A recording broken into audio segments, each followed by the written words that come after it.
gusto de discutir un tema que también es de mucha importancia y que todos ustedes deben conocer, como lo es insuficiencia cardíaca. Entonces ahorita estoy compartiendo mi pantalla. Esta es la clase que tenemos preparada para el día de hoy y es falla cardíaca. Bueno, esta clase es importante desde el contexto de medicina interna porque es una complicación frecuente que vemos en los pacientes que consultan a la emergencia de medicina interna. Probablemente cuando uno está en periodo de formación, este es uno de los temas que ve más difícil de comprender o más complicado para poder orientarse en el manejo de los pacientes. Recuerdo también cuando empezaba a ver falla cardíaca, que era un tema que me costaba un poco comprender, pero el objetivo por eso de esta clase es que ustedes se lleven los conceptos básicos y claros de lo que representa la falla cardíaca.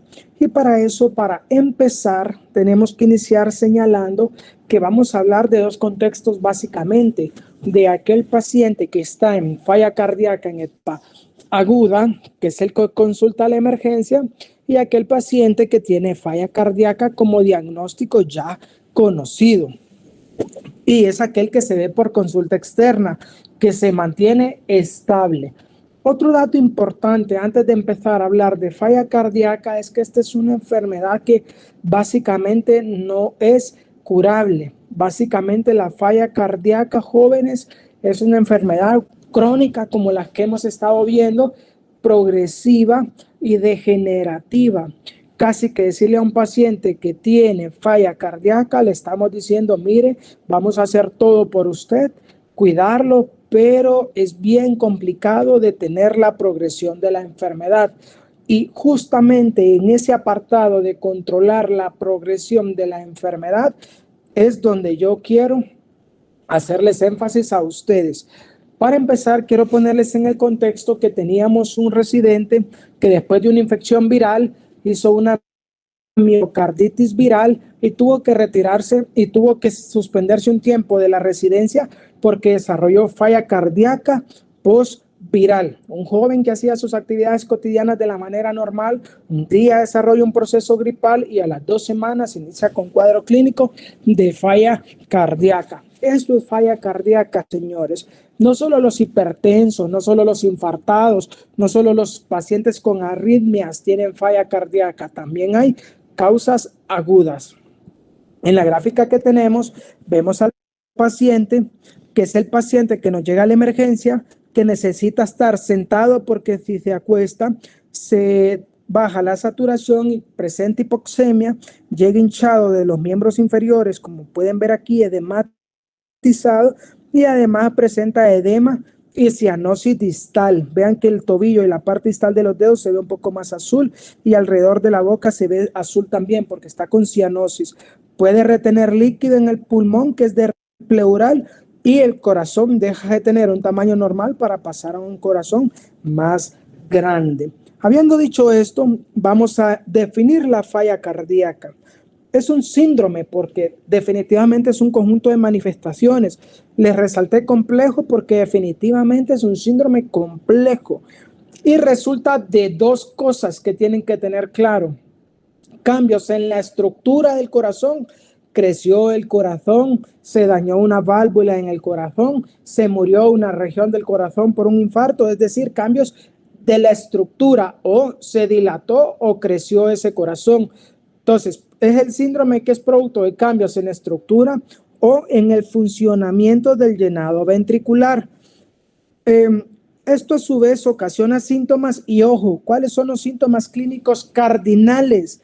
La disnea, la fatiga y signos de falla cardíaca como el edema y los estertores, o sea, síntomas de congestión. Entonces, ¿cuáles son los síntomas cardinales? Disnea y fatiga, pero tienen que tener y aprender a diferenciar, y lo hacíamos en un caso clínico hace poco, la diferencia que existe entre la disnea y la fatiga de origen cardíaco con la de origen pulmonar. Entonces, tienen que aprender y hacer semiología y ver la diferencia. Si el paciente los síntomas no son nada respiratorios, pensemos entonces que la disnea y la fatiga puede ser de origen cardíaco.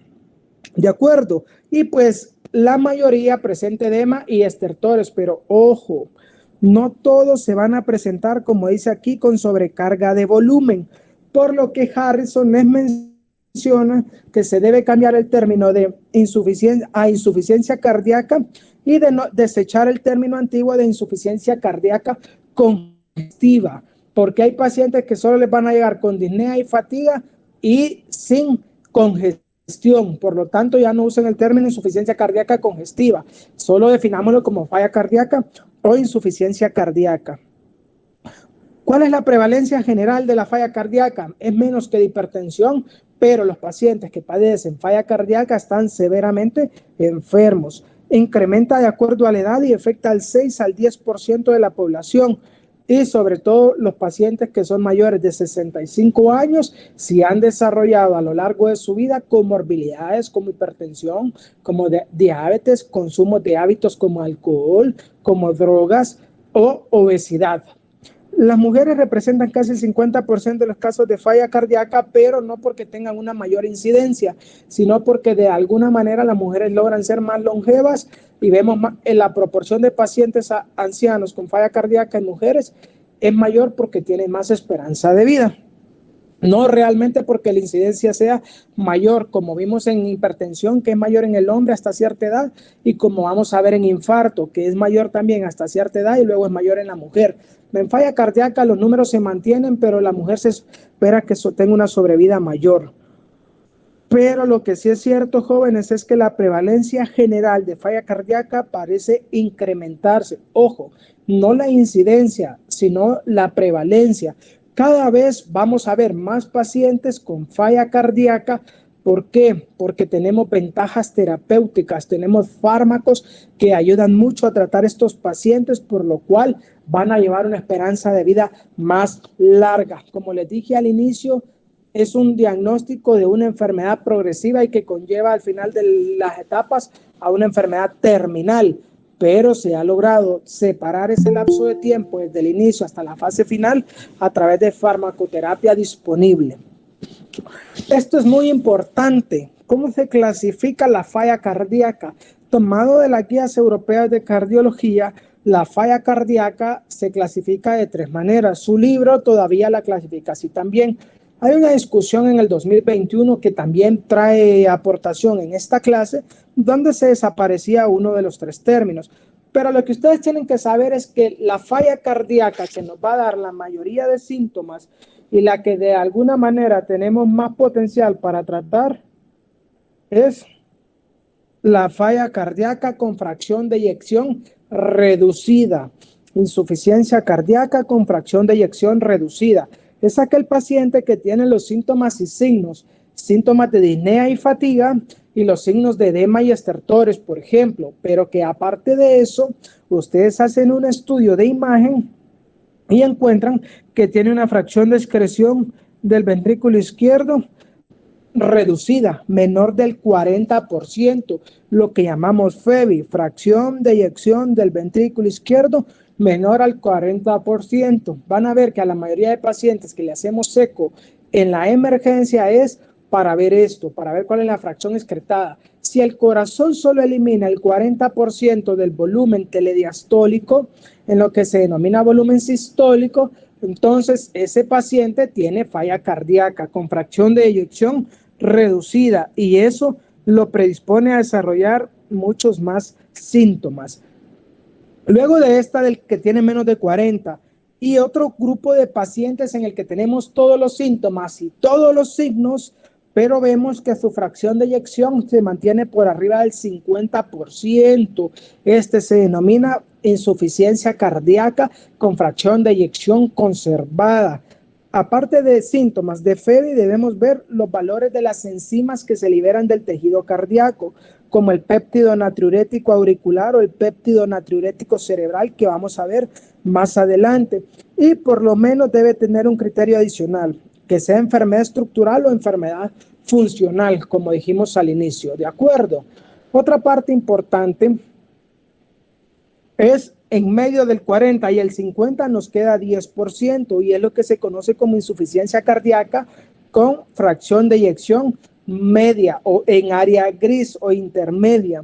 Tiene síntomas y signos de falla cardíaca, le hacemos un eco y vemos que tiene una fracción de eyección arriba de 40, por lo que no es reducido, pero abajo de 49, por lo que tampoco es conservada. Y los mismos criterios, los enzimas o péptidos elevados y disfunción estructural o funcional. El residente que les cuento, pues obviamente es difícil para él decirle, mira, tenés falla cardíaca, porque los que conocemos de falla cardíaca un poco, lo mínimo por lo menos, sabemos que, como les dije, es una enfermedad que progresa. Pues pero tenemos una gama de terapéutica que nos ayuda mucho. Él empezó cuando le hicimos los estudios iniciales con una fracción de eyección reducida, con una FEBI de 35. Empezó su tratamiento y posteriormente se llevó a fracción de eyección conservada. Esto es lo que nosotros queremos en los pacientes. ¿De acuerdo? Entonces, eso es importante que lo conozcan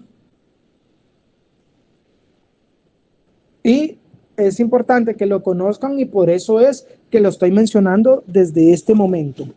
Vamos a una parte bien importante que una vez habiendo visto esto, su libro les menciona en el cuadro 152.1 las diferentes causas de insuficiencia cardíaca, pero este cuadro lo tienen en su libro de texto y ahí lo van a ver a profundidad, pero quiero mostrarles por qué es importante cuando veamos infarto actuar rápido. Hay una frase que se llama tiempo es miocardio. Entre más nos aseguremos nosotros de salvaguardar el miocardio de nuestro paciente, más vamos a evitar que por un infarto o por una isquemia ese corazón desarrolle insuficiencia cardíaca.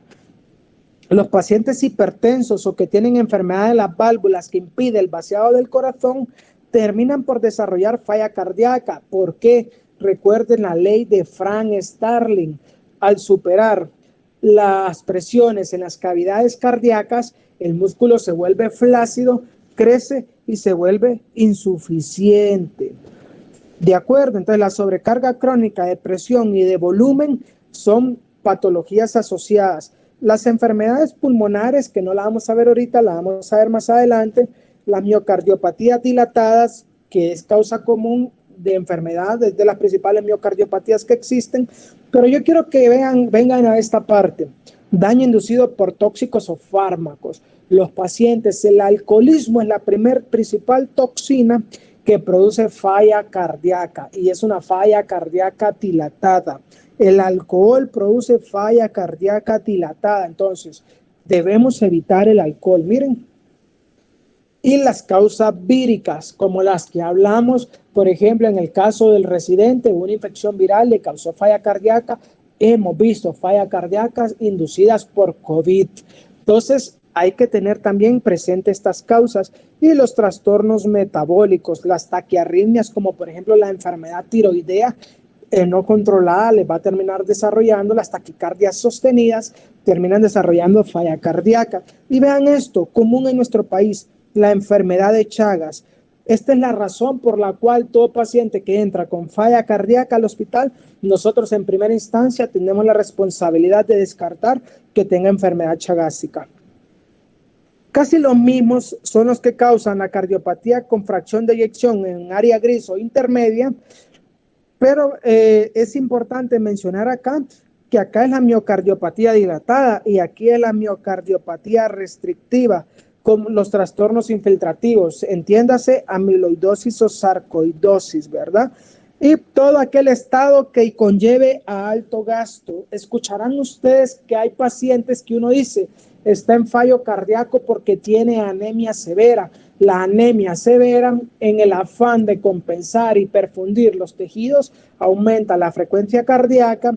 Si aumentamos la frecuencia cardíaca, disminuimos el tiempo de vaciado auricular hacia el ventrículo, por lo tanto disminuimos el volumen telediastólico y por lo tanto disminuimos la perfusión coronaria. Entonces, eso es falla cardíaca inducida por alto gasto, los casos de anemia severa que llegan con falla cardíaca, por esta razón que les acabo de decir. La tirotoxicosis, mire que era lo que les contaba, ¿verdad? Con los pacientes con enfermedad tiroidea. Vean a detenimiento el cuadro en el libro porque les va a servir mucho, pero estas principales causas quería que las platicáramos.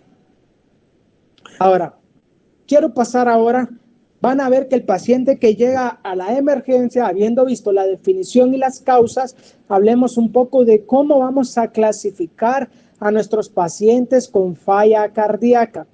Han visto que llega el paciente a la emergencia y empezamos a interrogarlo. Señor, ¿usted cómo se siente? Señor, ¿usted con cuántas almohadas duerme? Señor, ¿usted se cansa con qué distancia? ¿Para qué hacemos eso? Para clasificarlo. Existe una clasificación que es una clasificación funcional que se llama NYHA, que significa New York Heart Association. Eso significa la clasificación de NYHA. Entonces, cuando les pregunten cuál es la clasificación de NYHA para los pacientes con falla cardíaca, ustedes deben saber que esta es una clasificación determinada por la funcionalidad de su paciente. Y existe un NYHA 1, existe un NYHA 2, un NYHA 3 y un NYHA 4. El paciente que está en clase 1 es como quisiéramos a todos los pacientes en falla cardíaca. No existe limitación de la actividad física y existe ausencia de síntomas con la actividad habitual. Entonces, como estamos hablando de función y uno de los objetivos de nuestros pacientes con falla cardíaca es recuperar la función de su paciente, tienen que mejorarlo. Entonces, clase 1 no tiene síntomas. Miren, jóvenes, es un paciente que lleva una vida cotidiana. Clase 2, hay una ligera limitación al ejercicio, a la actividad física, a subir cuestas, a caminar distancias.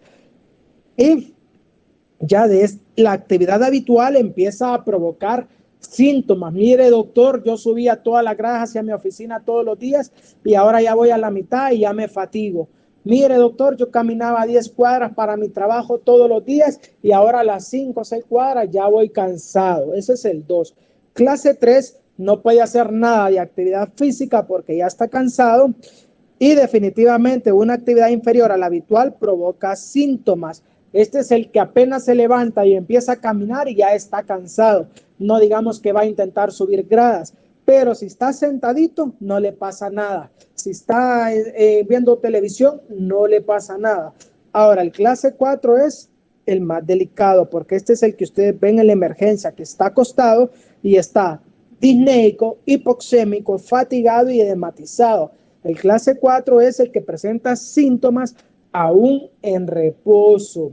Entonces, tienen que tener todo esto claro. Las 4 clases de clasificación que existen, porque esa es la NYHA, la clase funcional de sus pacientes. ¿Por qué es importante? Porque si lo agarramos en la emergencia en NYHA 4, yo tengo que llevarlo a la clase 1 de NYHA. ¿De acuerdo? Entonces, hay 2. Esta es la clasificación funcional. Este cuadro lo van a tomar de lo que es, de la parte que es riesgo cardiovascular, porque también le sale en el apartado de falla cardíaca, pero definitivamente decidí cambiar ese cuadro por porque este está mucho más claro de entender. Entonces, pero es el mismo, le sale en el capítulo de fisiología de falla cardíaca y le sale también en el de riesgo cardiovascular, por si lo leen de cualquiera de los dos, el 2 es el mismo, los dos son los mismos, pero este está más claro. Ahora bien, el NYHA es la clasificación de la función, porque si se fijan se basa en las capacidades del paciente. Y tenemos la clasificación estructural. NYHA o función se clasifica en números romanos del 1 a 4, pero el estructural se clasifica en letras, en A, B, C y D, porque son 4 estadios también. Entonces, mi paciente por clínica yo lo puedo clasificar acá, pero para clasificarlo estructuralmente yo ya necesito haber visto un estudio de imagen. ¿Por qué? Porque mi paciente con falla cardíaca, clase estructural A, es el que tiene riesgo de falla cardíaca muy alto, pero no tiene enfermedad estructural ni síntomas. El de clase estructural B es el que tiene enfermedad cardíaca estructural, es decir, hicimos un eco y vimos que hay una FEBI modificada y hay algo estructural en el corazón, pero a pesar que tiene daños estructurales, aún no tiene síntomas. Entonces, el A, ni daño estructural ni síntomas. El B, daño estructural, pero sin síntomas. El C, tiene enfermedad cardíaca estructural y tiene signos de falla cardíaca. Y el 4 ya es aquel que tiene falla cardíaca refractaria y que requiere intervenciones especializadas. En un mundo ideal, esto se refiere a implantarle un dispositivo de asistencia ventricular, a ponerle un impela o a trasplantarle el corazón. Entonces, claro con estas dos definiciones, la funcional es la NIHA, la estructural también es de A, es 4 valores, A, B, C y D, y es fácil. A, sin estructural daño, sin cambios funcionales, sin síntomas. La clase B con daño estructural sin síntomas. El C, daño estructural y también síntomas. Y el D ya necesita terapia para falla cardíaca refractaria. Señores, esto es pilar de la clase. Por favor, recuerden estas dos clasificaciones, que por eso invertimos algo de tiempo en ellas. Ahora vamos a ver, como siempre les he dicho, tenemos que entender un poco de lo que es la fisiología. Para hablar de fisiología, tenemos que ver por qué. Bueno, no hay un modelo preciso para pronóstico y gravedad. La gravedad depende de varios factores, por supuesto. De entre más grave el paciente, peor pronóstico va a tener. Entre clase estructural más avanzada, peor pronóstico va a tener. Entre NIHA más alto desarrolle, peor pronóstico va a tener. Pero también vean que la falta de adherencia a los fármacos es nuestro principal problema de consulta por el cual estos pacientes se complican. Pero también la principal causa por la falta de adherencia es que hay que usar múltiples fármacos y los fármacos son caros. Entonces, para países pobres como los nuestros, tener falla cardíaca, señores, es una enfermedad que, para serles honestos, es de poder ser manejada por el paciente que tiene los recursos. El paciente pobre es casi una condena de una progresión rápida y probablemente fallecer en corto tiempo por falla cardíaca, lastimosamente. ¿Qué hemos hecho para evitar esto? Bueno, vamos a ver un fármaco al final, que es un fármaco de última generación para tratar los pacientes con falla cardíaca. Y este fármaco, Hospital Roosevelt, es el único hospital o institución pública de Guatemala donde se lo regala al paciente. 30-40% fallecen al año del diagnóstico. Imagínense contarle a un residente de medicina interna este tema. 60-70% a este residente de medicina interna que tenía falla cardíaca, hablarle de este tema. 60-70% fallecen a los 5 años del diagnóstico. Si es NIHA 4, como ustedes lo abordaron, la mortalidad es del 70% al año y del 5 al 10% si es NIHA 2. ¿Por qué les pongo esto? Porque les repito, su función y su meta debe ser llevarlo a NIHA 1 o 2, ¿de acuerdo? Así como cuando vimos asma, había que regresarlo al primer escalón, aquí hay que llevarlo a la primera clasificación de funcionalidad. Bueno, ahora sí entendamos cuáles son los mecanismos fisiopatológicos que nos complican esta enfermedad. Señores, este gráfico es probablemente el gráfico más importante de toda la clase. También está en su libro de texto y es la fisiopatología. Vean que tenemos subrayado en rojo diferentes elementos o diferentes factores. Pues los que están en rojo, todos los que están aquí, que son 6, intervienen en la fisiopatología de la falla cardíaca. Pero los 2 que están resaltados en rojo son el pilar del tratamiento, jóvenes. Es donde debemos orientar nuestro tratamiento. Ya vimos el RAS ayer, que es el sistema de renina, angiotensina, aldosterona, y ya vimos el sistema adrenérgico a través de los receptores alfa y los receptores beta. Por esa razón empezamos con la clase de hipertensión y profundizamos en fisiopatología porque nos sirve para todas las demás clases. Al principio, cuando el paciente tiene el inicio de sus síntomas, su fracción de eyección normalmente suele estar preservada. Y en este episodio del tiempo, el paciente es NIHA 1 o asintomático. ¿Por qué? Porque el organismo tiene mecanismos compensadores que se encargan de compensar esa falla de irrigación o de flujo sanguíneo que el cuerpo está sufriendo. ¿Esos mecanismos cuáles son? Aquí los tienen, son estos que tenemos acá. Ya vimos que el cuerpo libera el sistema de renina, angiotensina, aldosterona, nos hace vasoconstricción, nos aumenta el volumen circulante a través de la antidiurética y los niveles de sodio. Eso va a compensar aumentando el volumen de forma inicial y mejorando la perfusión. Al inicio, para compensar, el cuerpo aumenta la descarga adrenérgica, las catecolaminas que vimos ayer. Las catecolaminas causan vasoconstricción, aparte le dan un impulso al latido cardíaco, le dan más fuerza y aceleran el latido cardíaco. En un inicio, todos estos son compensadores y el cuerpo responde bien.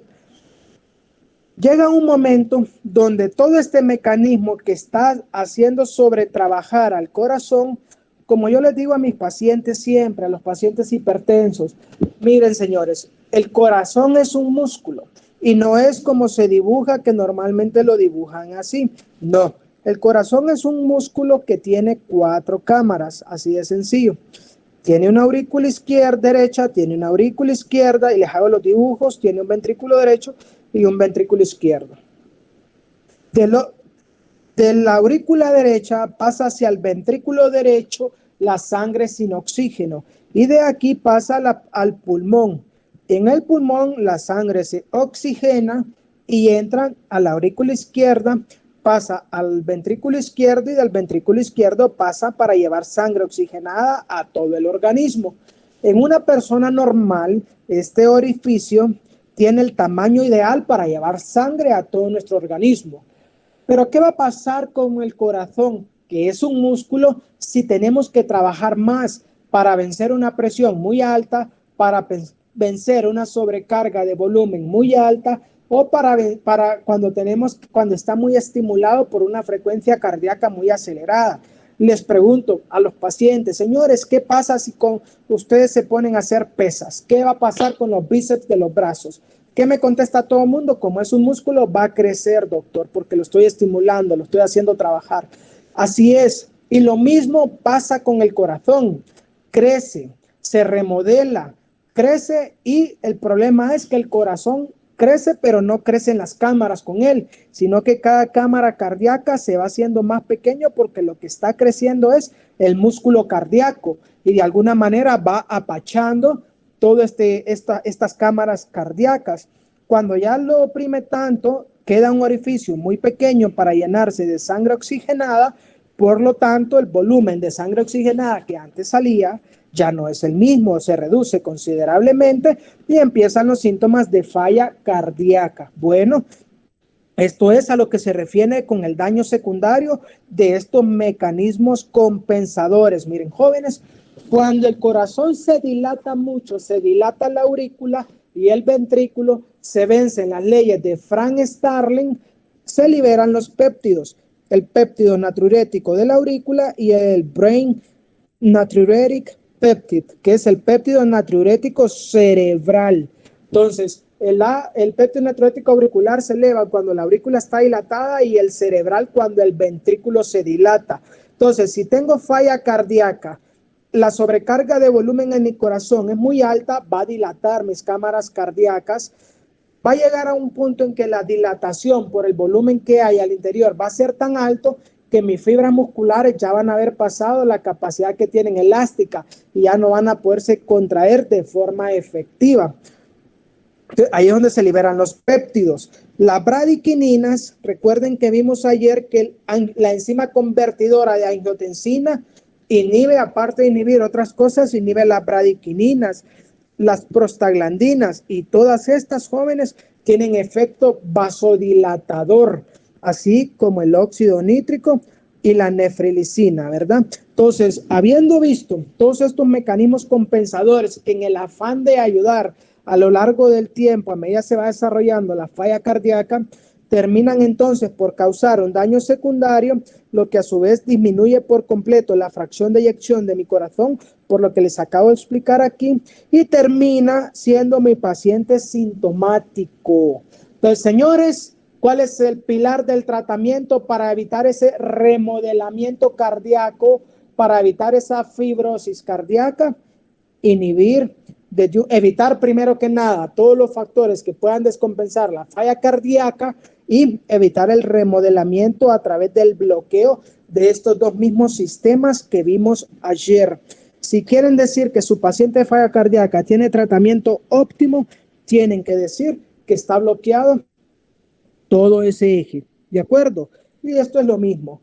Hay una disfunción de los vasoreceptores que detecta que el flujo sanguíneo está disminuido, manda un mensaje al cerebro, aumenta la vasopresina, aumenta la actividad simpática, como ya les dije, aumenta del riñón la renina, aumenta el angiotensinógeno 2, y miren, todo esto se hace un ciclo vicioso que termina por remodelar y hacer cambios fibróticos en mi corazón, que en un inicio se hacía como mecanismo compensador, pero definitivamente terminan afectando seriamente mi corazón.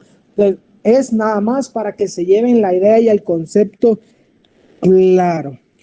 Ahora vamos a ver otra parte bien importante y son como lo son las manifestaciones clínicas.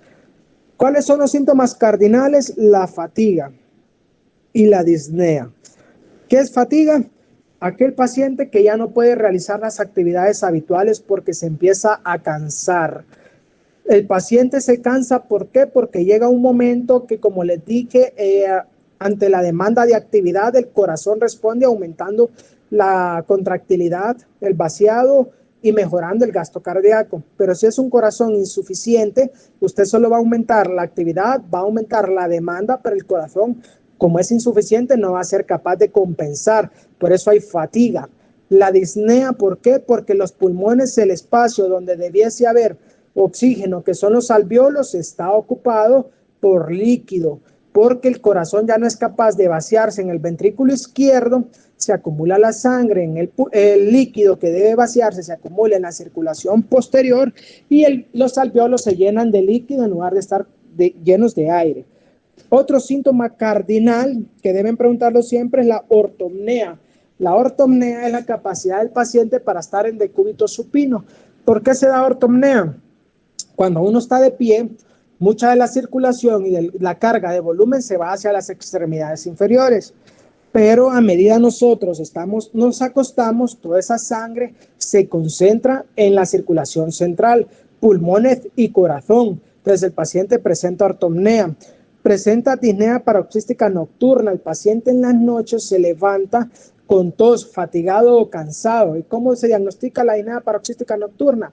Porque se levanta con síntomas durante la noche y el paciente normalmente, como tiene ortopnea, prefiere dormir con 2 o 3 almohadas. El paciente prefiere dormir sentado, por lo que les estoy contando. Obviamente hay una tolerancia disminuida al ejercicio y terminan por desarrollar respiración de Cheyne-Stokes. ¿Qué es la respiración de Cheyne-Stokes? Es la respiración rápida y superficial. Como está fatigado, está disneico, es hipoxémico, respira rápido y superficial para tratar de compensar. Pero no solo hay manifestaciones clínicas en síntomas, también hay signos. Veamos los signos. Puede haber hipotensión cuando la falla cardíaca ya es avanzada.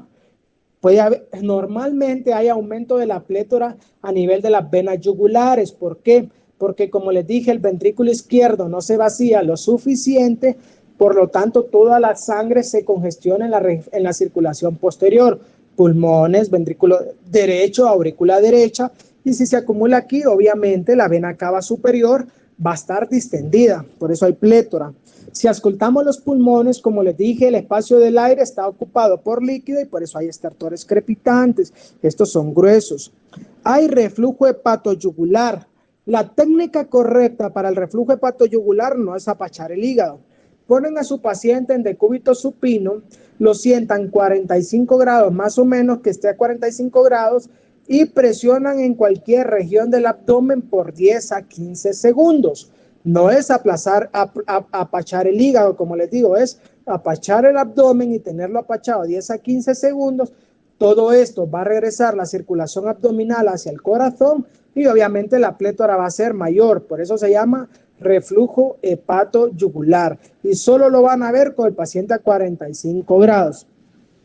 Normalmente, por la distensión y el vaciado alterado del corazón, hay un tercer ruido cardíaco y clínicamente le ponen su mano. Recuerden que la región apical del corazón o el latido de punta se debe palpar en el quinto espacio intercostal en la línea medio clavicular. En estos pacientes, como tienen un corazón más grande, esto que es el latido de punta ya no se va a auscultar en el quinto espacio intercostal como acá, sino que se va a auscultar desplazado. ¿Por qué?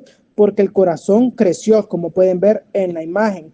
Entonces el latido de punta se desplaza. Y obviamente, como les dije, toda la circulación, toda la sangre se acumula en la circulación posterior del corazón izquierdo va a pasar al pulmón, del pulmón al corazón derecho y del corazón derecho de forma sistémica. Y es donde aparecen los datos de falla cardíaca derecha o falla cardíaca con congestión, edema de tobillos de la región sacra, del escroto, incluso ya han visto ustedes que el edema les puede llegar hasta la panza. Y en fases muy avanzadas el paciente se pone caquéctico, que es lo que se llama caquexia cardíaca. Pregunta: ¿necesitan ustedes un ecocardiograma para que les diga que su paciente tiene falla cardíaca, o todo lo que acabamos de hablar de síntomas y signos es puramente clínico? Les respondo, todo es clínico. Y para hacer diagnóstico de falla cardíaca, ustedes pueden usar lo que son los criterios de Framingham. Luego de esta clase no va a haber una excusa en absoluto para que me digan que no saben cuáles son los criterios de Framingham y que son clínicos. ¿Cuáles son los criterios de Framingham? ¿Para qué sirven, doctor, los criterios de Framingham? Para el diagnóstico de insuficiencia cardíaca. Se clasifican en criterios mayores y criterios menores. Dos mayores, dos menores hacen diagnóstico. Un mayor, tres menores hacen diagnóstico. ¿Cuáles son los mayores? La disnea paroxística nocturna, que solo tienen que preguntarle al paciente si se levanta por la noche con síntomas. Los estertores crepitantes, que ya les expliqué por qué se dan, solo tienen que auscultarle el pulmón a su paciente. El edema agudo de pulmón, que lo van a auscultar a través de la auscultación, lo van a evaluar a través de la auscultación. ¿Por qué? Porque la sobrecarga del pulmón es muy alta. Cardiomegalia, pueden hacer una radiografía, pero si no, ¿qué sirve? Tocar el latido de punta. Si el latido de punta está desplazado, significa que hay cardiomegalia, por supuesto. Un tercer ruido cardíaco, ya les expliqué por qué, solo tienen que auscultar el corazón a ver si hay galope.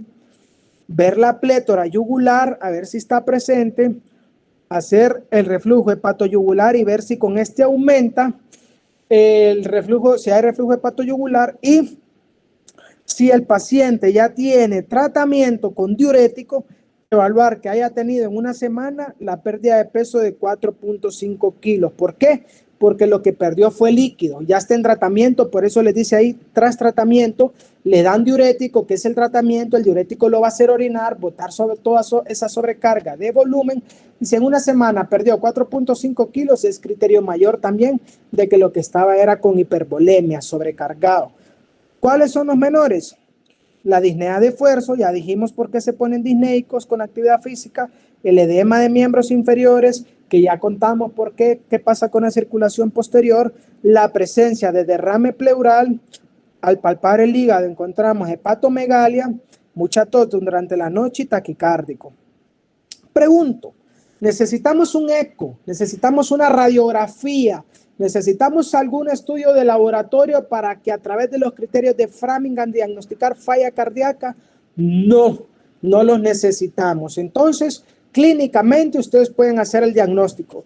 Doctor, ¿y cómo voy a ver si tiene derrame pleural o no? Fácil, señores, auscultan el pulmón. Si ven que tiene disminución de los ruidos respiratorios, evalúan la presencia de egofonía y si hay matidez al percutir. Y si no hay ruido respiratorio, si está mate y tiene egofonía, listo, mi paciente tiene derrame pleural. Entonces, señores, la insuficiencia cardíaca es un diagnóstico clínico y estos son los criterios de Framingham. ¿De acuerdo? Bueno, una vez sabiéndoles qué más podemos hacer para evaluar al paciente, bueno, vamos a ir a ver un electrocardiograma donde vamos a buscar que haya desviación del eje a la izquierda. Ya les enseñé cómo se debe ver el eje a la izquierda, que es buscando el eje. Ya les enseñé cómo. ¿Por qué? Porque desviación del eje a la izquierda es sugestivo de sobrecarga de volumen. O viendo crecimiento del ventrículo izquierdo. ¿Cómo vemos crecimiento del ventrículo izquierdo? A través del índice de Sokolov-Lyon. Vemos el tamaño de las ondas S en B1 y vemos las ondas R en B6. Si estas son mayores a 35, mi paciente tiene hipertrofia de ventrículo izquierdo. Hagamos el ejercicio. Tenemos 5 en B6, 10, 15, 20, 25, 28. Y S en B1 tenemos 5, 10, 15, 20, 22. Tenemos casi 50 sumando las S en B1 y las R en B6. ¿Es mayor de 35? Sí. De mi paciente con esto ya sé que tiene crecimiento ventricular izquierdo. Probablemente tiene falla cardíaca y por eso está, y si tiene falla cardíaca.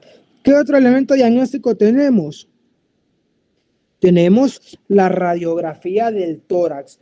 ¿Cómo que dijimos que el edema de pulmón era un criterio mayor? Bueno, si sospechamos que tenía edema e hicimos la radiografía, lo que vamos a ver es que el paciente está congestionado. Y la congestión característica es una opacidad en alas de murciélago. Miren, vean que el pulmón se congestiona en alas de murciélago. Entonces, vean una radiografía de un paciente con congestión pulmonar en alas de murciélago. Miren, jóvenes, alas de vampiro, alas de murciélago, alas de mariposa. Cualquiera de las tres lo van a encontrar y las tres están bien. Miren, está con forma de ala, ¿ven? Ala de murciélago o ala de vampiro. Esta es la radiografía característica de edema agudo de pulmón. Veanla de nuevo. Entonces, opacidades, infiltrados alveolares bilaterales difusos en alas de murciélago. Miren, aquí tenemos opacidades bilaterales difusas en alas de murciélago. Esto es, señores, sobrecarga. Esto es, señores, edema agudo de pulmón.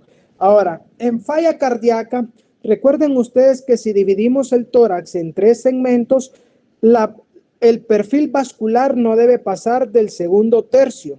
Si ya vemos perfil vascular en el tercer tercio, nos indica que el paciente tiene sobrecarga de volumen.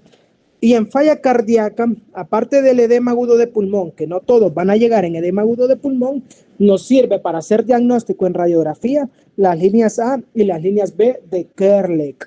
Lo primero que tenemos que hacer es partir el tórax en dos, en hemitórax superior y hemitórax inferior.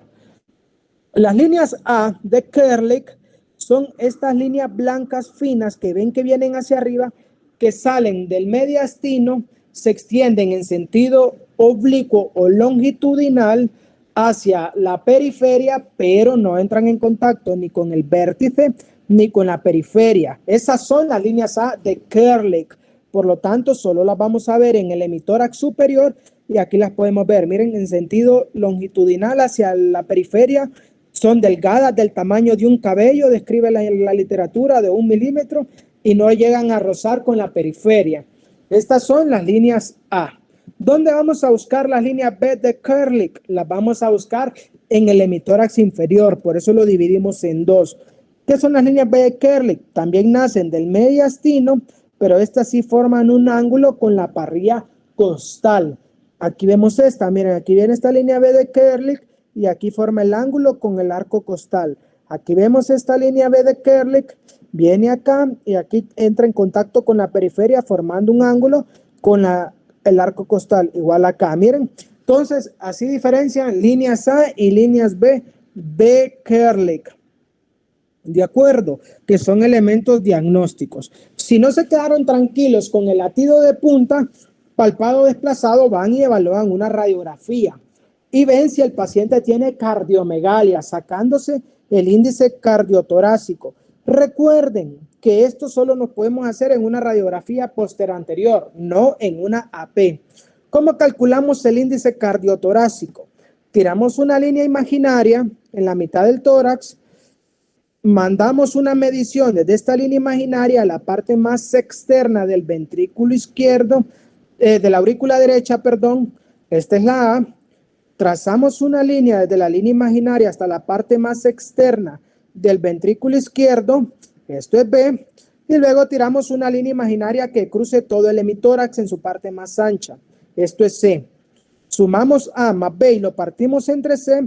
Esto multiplicado por 100, si es mayor a 0.5, a 0.55 en otras literaturas, significa que mi paciente tiene cardiomegalia. Entonces, EKG, radiografía de tórax para ver el corazón, radiografía de tórax para ver el pulmón, líneas A, líneas B de Kerley, son elementos diagnósticos. ¿Qué más debemos pedir? Bueno, debemos pedir una hematología porque un paciente con falla cardíaca no puede tener anemia. Recuerden que anemia da de alto gasto y perpetúa más la falla cardíaca. Electrolitos, por supuesto. ¿Por qué? Porque un hallazgo inicial y común del paciente con falla cardíaca va a ser hiponatremia. Debemos ver la creatinina y el nitrógeno de urea. ¿Por qué? Porque si la falla cardíaca está muy avanzada, va a hipoperfundir el riñón y me va a hacer falla renal, lo que se conoce como síndrome cardiorrenal. Van a haber pruebas hepáticas. ¿Por qué? Por lo mismo, porque en este caso se acumula mucho líquido, se congestiona todo mi organismo del lado derecho, incluyendo el hígado. Eso puede terminar en una cirrosis cardíaca. Obviamente tenemos que hacer pruebas de diatamizaje para diabetes, para pruebas tiroideas, por lo que hablamos, y lo que ya vimos en el electrocardiograma, ¿verdad? Todos esos entonces, jóvenes, son elementos diagnósticos. El ecocardiograma también nos sirve porque recuerden que tenemos que saber la FEBI y tenemos que ver si estructuralmente hay un daño. ¿Cómo le hicimos el diagnóstico a mi compañero que tenía una pericarditis postviral? Bueno, el diagnóstico se hizo por la resonancia magnética. Una miocarditis o pericarditis postviral no se logra ver normalmente con eco. Se necesita la resonancia magnética para hacer diagnóstico. Entonces, al compañero le hicimos la resonancia y ahí fue donde vimos que su miocarditis era postviral. ¿Qué hacemos en el Roosevelt cuando el paciente nos llega descompensado o nos llega con sospecha de falla cardíaca? Vamos y hacemos un ultrasonido en la emergencia que ustedes ya han visto. Este ultrasonido en la emergencia,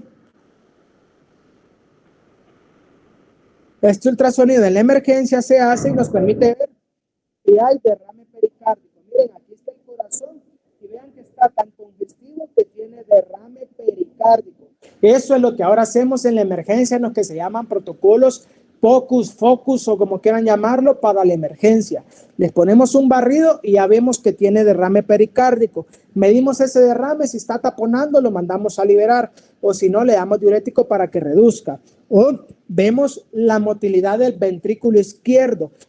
La imagen que van a ver a continuación, van a ver cómo se está movilizando el ventrículo izquierdo y van a ver que se mueve muy poco. Esto también es hecho en la emergencia.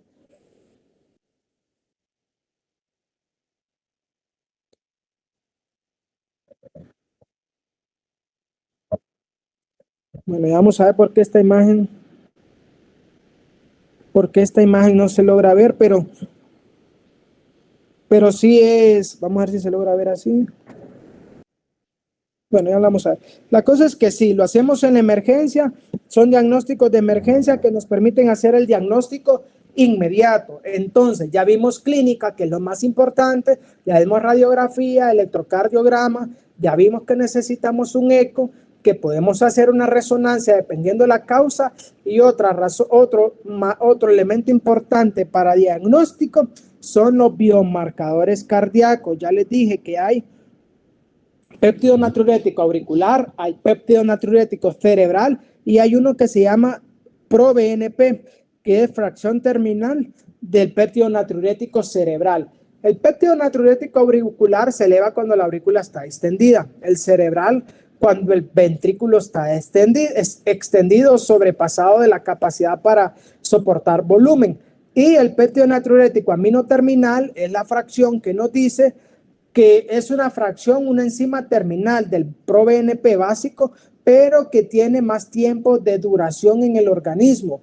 Y porque hay ciertos fármacos con los cuales no podemos evaluar la evolución de la falla cardíaca, es decir, si estamos usando ese fármaco, no podemos usar el BNP convencional para seguimiento. Si su paciente está manejado por consulta externa y solo quieren saber si se mantiene estable, el valor, el límite superior de lo normal en el contexto crónico, aquel paciente de la consulta externa, para el péptido natriurético cerebral es del 35, pero para el N terminal es de 125.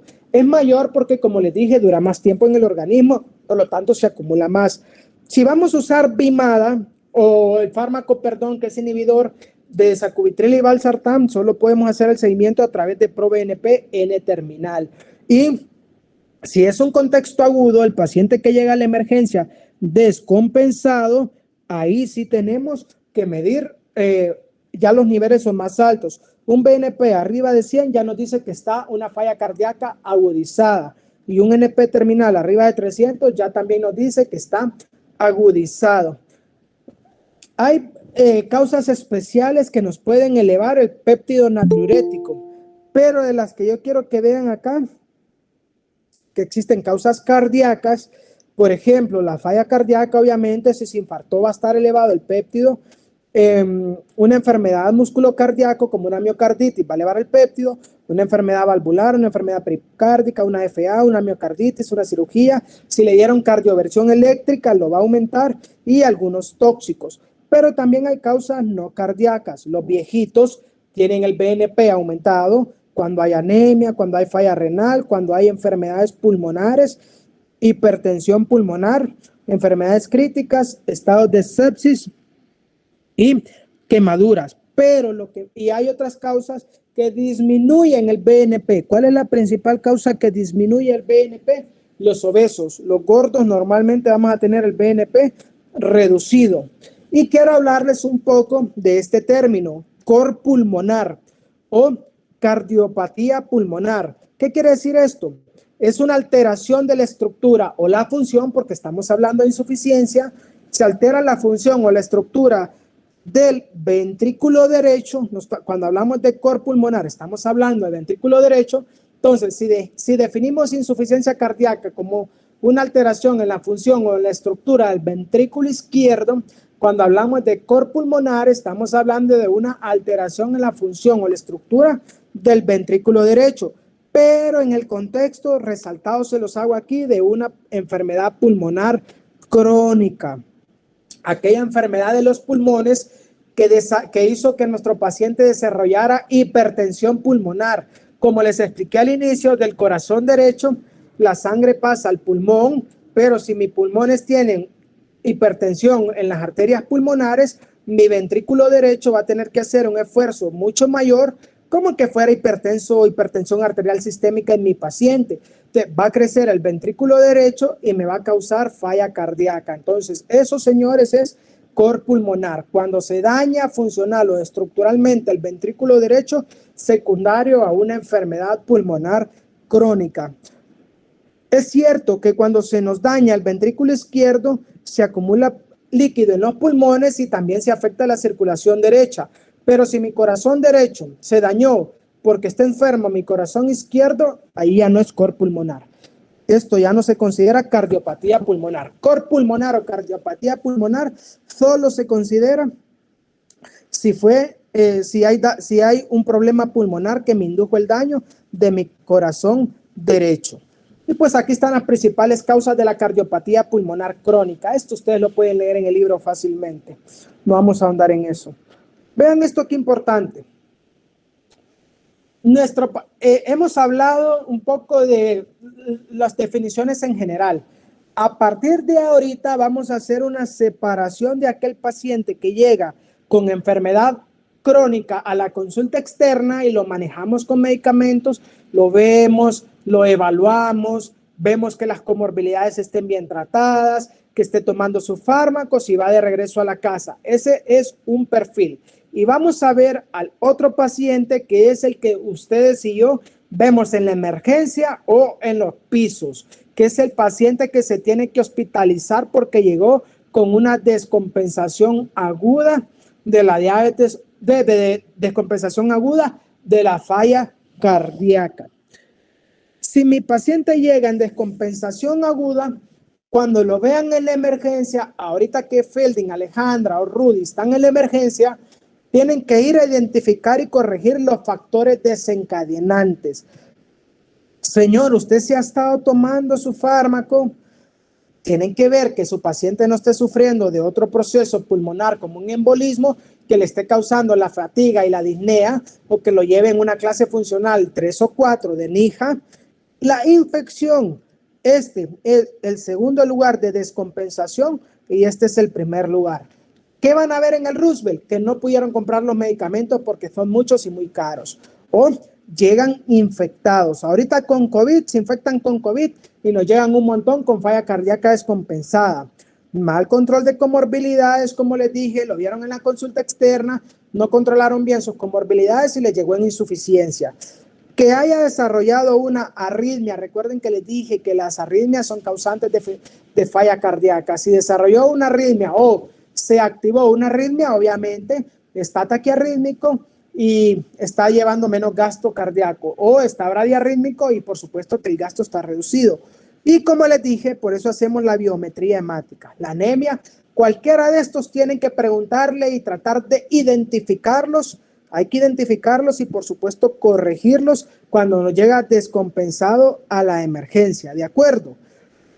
Una vez que ustedes han visto esto, deben saber que su paciente se va a clasificar en 4 perfiles, que son los perfiles de Stevenson. Recuerden esta clasificación porque de esta clasificación dicta la terapia. Los perfiles de Stevenson son 4 posibles escenarios en que les puede llegar su paciente. Recuerden que cuando hablamos de falla cardíaca aguda es por 2 cosas básicamente. Porque mi paciente llegó con signos o síntomas de congestión, como ser ortopnea, disnea paroxística nocturna, retroyugular, ascitis, edema o estertores, o se descompensó porque llega con datos claros de hipoperfusión. Recuerden que por eso les dije que hay que evaluar el riñón, hay que ver el hígado. En falla cardíaca avanzada los pacientes se hipotensan. Entonces, ¿cuáles son las 2 agudizaciones que pueden tener? O se hincharon mucho o llegaron hipoperfundidos, que el corazón está bombeando muy poca sangre y entonces la presión de pulso está disminuida, hay somnolencia o obnubilación porque el cerebro está sufriendo, el sodio va a estar bajo como les comenté, como está hipoperfundiendo se activan los mecanismos de metabólicos anaerobios y va a haber elevación de lactato, y esto es lo más importante. Más que definirlo por presión arterial, le tocan las extremidades a su paciente y ve que están frías, que están húmedas, pegajosas o que incluso están marmóreas. Y por supuesto la disfunción renal, como les decía. Entonces, o llega congestivo o llega hipoperfundido. Son las 2 cosas que vamos a ir a buscar. Y una vez buscando estas 2 cosas, identificándolas a partir de estos elementos, lo clasificamos en un perfil A de Stevenson, que aquí en el perfil A el paciente llega caliente y seco. ¿Qué quiere decir?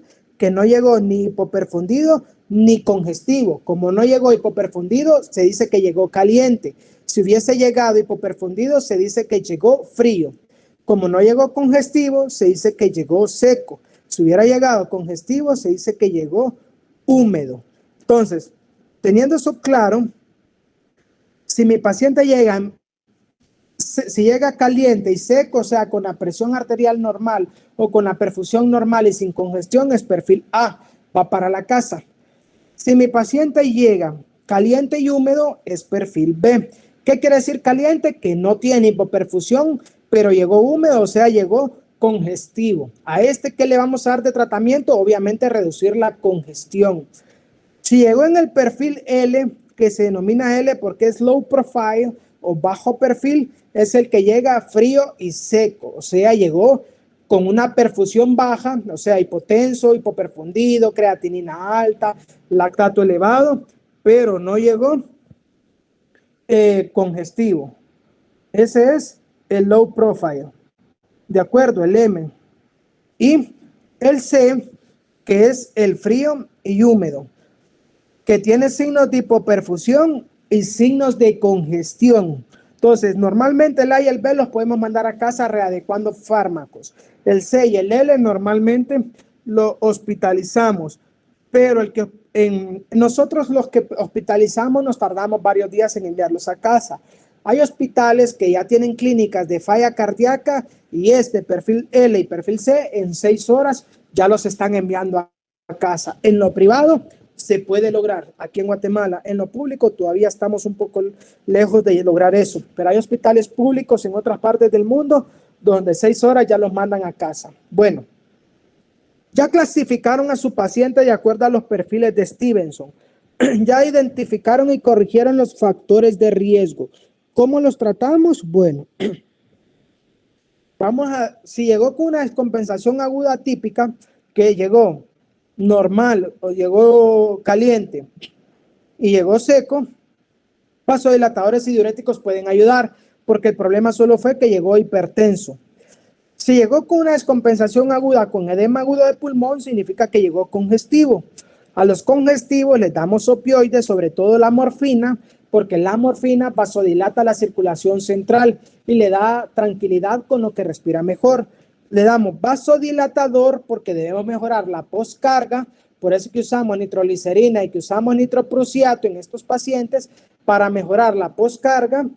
Le ponemos oxígeno, por ejemplo, y lo hacemos que orine a través de diuréticos porque está congestionado. Si me llegó con bajo gasto o solo con hipoperfusión, es decir, que tiene baja presión de pulso, extremidades frías, afectación renal, afectación hepática, tenemos que usar vasodilatadores si la presión arterial lo permite. Por eso les decía, la presión arterial no define este síndrome, porque puede tener presión arterial normal y puede tener los datos clínicos de hipoperfusión. Por eso falla cardíaca me gusta tanto, porque es perfil clínico. Si la presión arterial les permite, pues le ponen fármacos para mejorar la poscarga, fármacos para mejorar la fuerza de contracción del corazón y listo. Ahora, si llega en choque cardiogénico, pues obviamente hay que darle inotrópicos, ¿verdad? La dobutamina generalmente, la dopamina, la norepinefrina, que van a ayudar a que el corazón funcione más fuerte, que a hacer a vasoconstricción de la vasculatura y le va a ir mejor al paciente. Esto es el manejo agudo. Del manejo agudo deben conocer esto porque está en su libro y sobre todo cómo se clasifican para saber cuándo usar una estrategia o cuándo la otra. ¿Qué fármacos usamos? Bueno, de los inotrópicos significa mejorar la fuerza de contracción del corazón, usamos dobutamina y usamos levosimendan. ¿Qué vasodilatadores usamos? Nitroglicerina y nitroprusiato. Estos mejoran la poscarga. ¿Qué diuréticos usamos? Furosemida y bumetanida, ¿verdad? Se los subrayo porque son los que usamos en el hospital para que los conozcan. Bueno, este es el manejo del paciente grave, agudo. Lo llegan a la emergencia, identifican los factores que ya vimos, como la falta de apego, la infección, la anemia, etcétera. Los corrigen y lo clasifican en el perfil de Stevenson, ABC o Low Profile. De acuerdo al perfil de Stevenson que detecten, es el tratamiento que van a utilizar con los fármacos que les acabo de enseñar.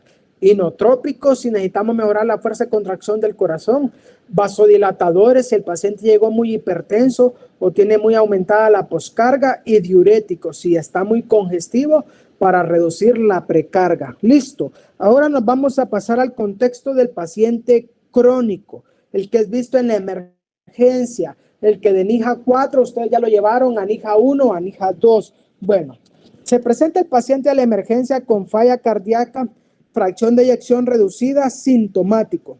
¿Saben qué pasa? ¿Por qué la mayoría de ellas hablan de la fracción de eyección reducida? Porque es hacia la que están dirigidas todas las terapéuticas. En la fracción de eyección preservada solo pueden controlar síntomas y comorbilidades, pero no hay ningún fármaco que esté orientado a esta línea porque no hay que mejorar la fracción de eyección, pues esta ya está preservada. Pero en los que están con fracción de eyección reducida, sí tenemos que utilizar diferentes gamas de fármacos.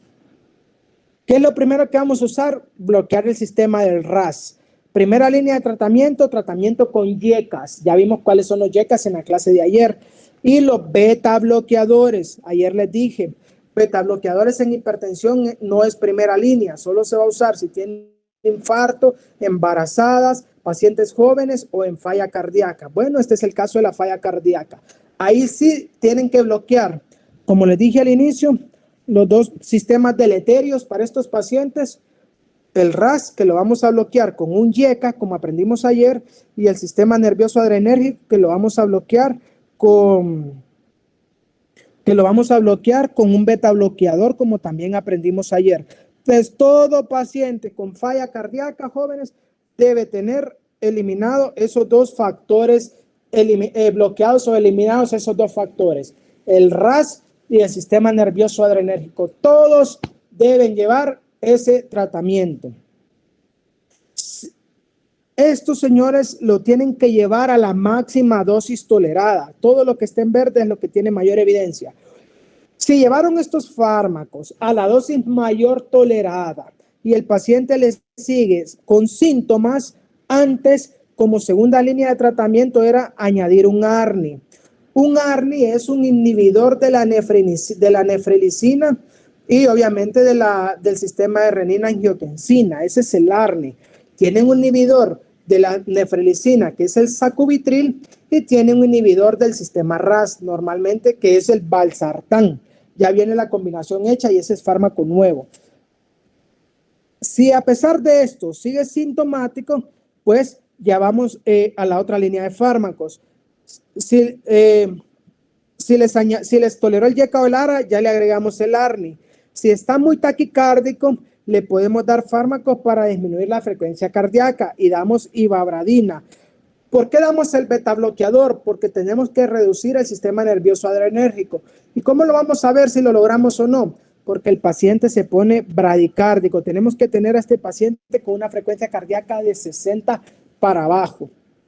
Esto es lo que decía antes las guías. Esto era el 2017, la que les acabo de mostrar, pero en el 2021 hubo una actualización de ese consenso de expertos. Y antes, recuerden que el YECA y el beta bloqueador eran los únicos de primera línea.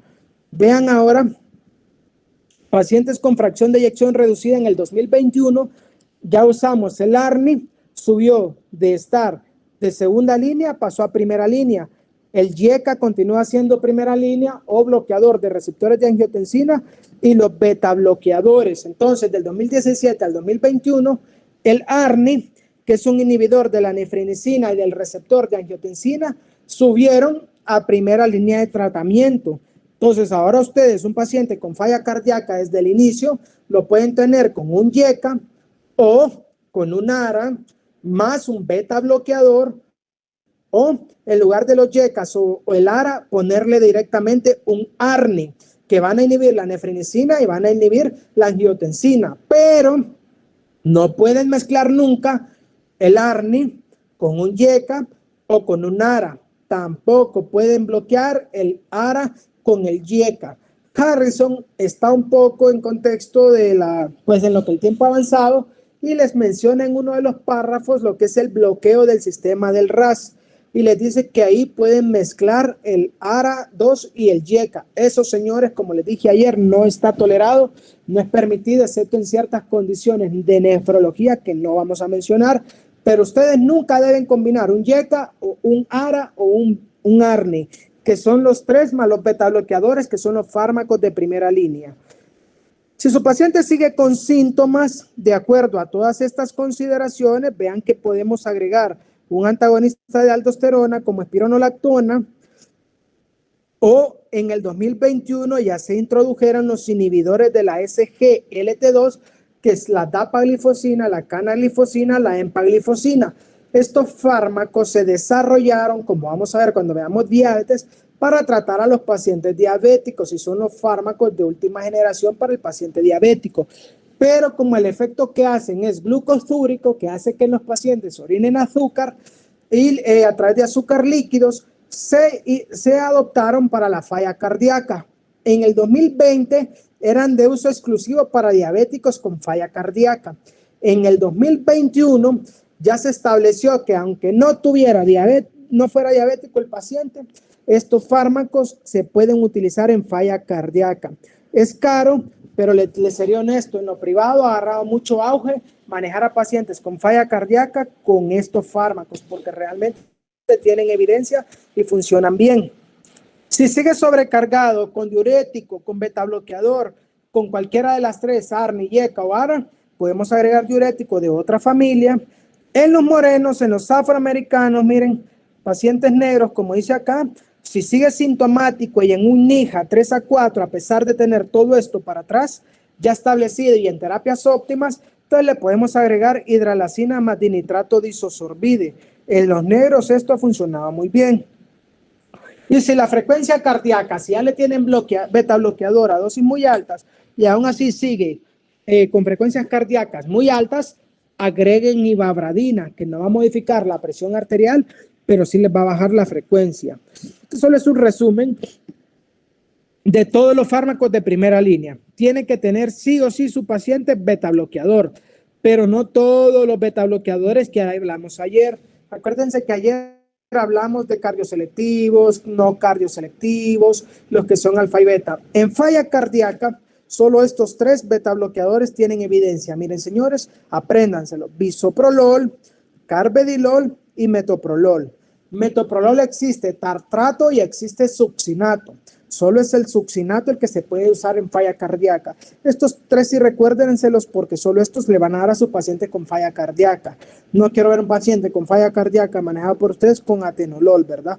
Por ejemplo, el ARNI es sacubitril valsartán. Ayer vimos que el valsartán es un fármaco que pertenece a los ARA2. Entonces, este fármaco ya viene con la combinación.